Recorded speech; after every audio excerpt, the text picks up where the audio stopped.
Sound ready, 3, 2, 1, action. Hai, halo semuanya. Kembali lagi di podcast kita kali ini dengan aku Yamima sebagai host kalian. Gimana nih kabarnya teman-teman? Semoga tetap sehat, tetap semangat. Apalagi kita baru aja memulai semester yang baru, tentunya dengan semangat dan juga energi yang baru. Nah, kali ini aku nggak sendirian teman-teman. Kali ini aku bakal ditemenin sama teman-teman aku yang sama-sama dari Prodi Teknik Industri. Boleh dong kenalan Mbak Masnya? Oke, siap. Halo semua, perkenalkan aku Erena Laistiaza, aku dari Teknik Industri. Halo teman-teman, aku Fianda Kurnia Ramadan, aku dari Teknik Industri. Dan kali ini kita akan membahas sesuatu yang menarik yang lagi rame diperbincangkan nih teman-teman. Nah, ngomongin soal daya juangnya tinggi ya Mbak Masnya ya. Nah, kita tuh juga di era yang modernisasi ini dengan teknologi di mana-mana, ChatGPT, AI dan lain sebagainya. Kita nggak sih sama yang namanya diperbudak sama teknologi. Gimana tuh Mas? Ya benar banget tuh, kadang aku mikir kayaknya komputer itu sekarang udah bisa gantiin kita. Terus juga kadang aku mikir kayaknya laptop ntar lagi bisa ikutan rapat. Iya, benar. Waduh. Terus bisa ngasih pendapat, bahkan juga bisa bikin notulen rapat yang lebih cepat daripada manusia. Gitu. Gimana Mbak menurut Mbak ini? Kalau menurutku juga kayaknya karena AI ini benar-benar super duper lagi muncak-muncaknya ya betul. guys. Ya. Itu tuh mungkin habis ini ada AI si ketua RW atau ketua RT atau Waduh. apapun itu yang jadi ketua, kayaknya AI itu bisa deh guys. Karena apa ya, mungkin habis ini dia tuh bisa bikin rapat pakai algoritma, jadi semua tuh serba otomatis. Gila Serba sih. otomatis ya. Aduh, berarti pekerjaan kita nih wis golek kerja Iya. angel terus malah digantikan Bener, sama bener, AI bener. gitu ya. Ngomongin soal otomatis nih ya teman-teman. Kita mau bakal membahas isu yang lagi rame yaitu terkait dengan otomatisasi dan juga dampaknya ke dunia kerja khususnya di revolusi industri karena kita baru saja belajar terkait dengan revolusi industri. Nah, ngomongin soal revolusi industri, di pengadilan kemarin kita juga baru aja belajar ya, Rek, tentang sejarah daripada revolusi industri itu Ya, sendiri. betul banget. Mulai dari yang semuanya serba dari otot manusia gitu ya, berubah jadi teknologi. Dari yang ditemukannya mesin uap, listrik, dan lain sebagainya, sampai di revolusi industri 5.0 gitu ya. Nah, akhirnya kita sadar nih bahwa teknologi itu berkembang secara pesat ya, teman-teman. Dari yang manual, terus semuanya serba jadi AI. Gimana tuh, Mas? Ya, di sektor manufaktur misalnya. Dulu kan butuh ratusan pekerja di pabrik untuk mengurusi satu lini produksinya ya. Betul. Tapi sekarang proses-proses itu udah bisa digantiin sama mesin otomatis. Contoh gampangnya itu kayak bagian di perakitan mobil, itu kan butuh tenaga yang besar ya. Iya, benar. Nah, itu sekarang udah banyak dikerjain sama mesin lengan otomatis. Gitu. Kayak perakitan mobil ini berarti kayak pabrik ya. Heeh. Jadi sekarang tuh aku juga ngeliat gak cuma di pabrik doang guys, jadi kayak di supermarket besar atau bahkan mall-mall besar itu tuh mereka tuh sekarang udah pakai mesin kasir yang otomatis. Jadi kita tinggal self check out. Kalau misal kalian nggak tahu tuh kayak di Uniqlo tuh sekarang nerapin kalian tuh tinggal scan barang, kalian bayar pakai e-wallet dan kalian udah bisa bawa barang yang kalian beli itu. Jadi menurutku itu agak menghilangkan peran mesin kasir manusia sih. Berarti kayak dari teknologi itu juga membuka peluang kerja baru dong Mbak ya? Kayak gitu. Iya, betul banget. Banyak profesi baru yang muncul seperti pengembang software, terus analisis data, dan juga bahkan sampai spesialis keamanan cyber. Kayak gitu. Kalau aku lihat-lihat juga ya, itu sekarang ada tren baru tuh, ini tuh transportasi online. Jadi kalau kayak misal transportasi online tuh juga nggak butuh sekedar driver doang, tapi dia juga butuh kayak tim IT, customer service, bahkan analis ya. Terus apa namanya? Menurut aku jadi itu AI bukan sekedar tidak menghilangkan, tapi juga ternyata membuka peluang baru berbagai pekerjaan. Ya, Kalau betul boleh aku nambahin gitu ya, selain daripada yang sudah disebutin sama Mbak Masnya gitu ya, kalau menurut aku teknologi itu juga bisa membantu produktivitas gitu ya, dimana semua hal terkait dengan produksi itu semuanya berjalan dengan lancar, cepat, semuanya aman terkendali gitu ya. Tapi ya itu mungkin dampak positifnya gitu. Tapi itu juga merupakan tantangan nggak sih Mbak Iya, Mas benar-benar. buat manusia, buat Iya. kita terutama Betul, jangan betul, mau betul sampai banget. dilengsarkan. Kita juga harus bisa caranya untuk beradaptasi.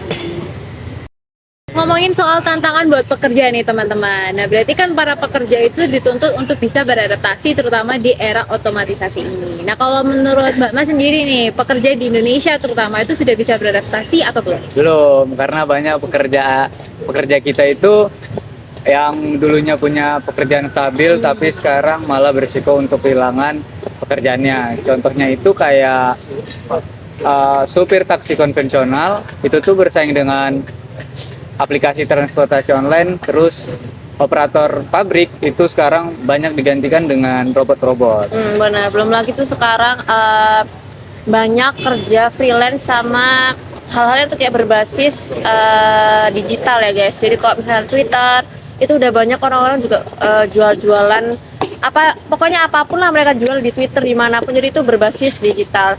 Nah, menurutku itu di satu sisi itu tuh menarik karena dia kerjanya bebas, tapi di sisi lain juga itu mereka tuh nggak dapat perlindungan, kayak contohnya gajinya, terus mereka tuh juga nggak dapat tunjangan kesehatan atau jaminan sosial. Bahkan ada yang namanya istilah gig ekonomi ya Mbak Mas, itu dimana orang itu bekerja dengan proyeknya itu pendek gitu, tapi penghasilnya dia itu nggak stabil, kerjanya juga nggak tetap gitu loh. Meskipun itu memberikan fleksibilitas, tapi juga rawan sama yang namanya penghasilannya yang nggak stabil. Nah berarti ini kalau menurut saya ini berarti reskilling sama upskillingnya harus di-upgrade ya tadi, Mbak Iya. Mas? Ya, udah. Ya. Berarti kalau kayak gitu pekerja nggak hanya meningkatkan keterampilan, berarti mereka bakal tertinggal tuh. Berarti keterampilan itu adalah sesuatu hal yang sangat-sangat penting, gitu kan Mas? Ya, terus juga kemampuan yang dibutuhkan sekarang itu bukan lagi keterampilan yang manual ya, tapi keterampilan yang digital dan analitis. Kalau gitu, menurut Mbak Mas sendiri, apa sih yang bisa dilakuin sama pemerintah kita terutama untuk memajukan tenaga kerjanya, SDM-nya supaya nggak dikatain ketinggalan zaman? Menurutku ya, pemerintah itu harus bikin program pelatihan besar-besaran, seperti pelatihan khusus coding, terus pelatihan bootcamp teknologi, dan pelatihan-pelatihan lainnya.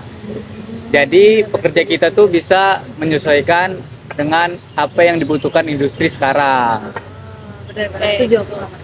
Kalau aku sih perusahaan juga harus ikut andil ya, jadi bisa dengan membuat model kerja tuh yang fleksibel atau kayak hibrid gitu. Jadi selain hemat biaya, kita tuh bisa hemat untuk tenaga kerja.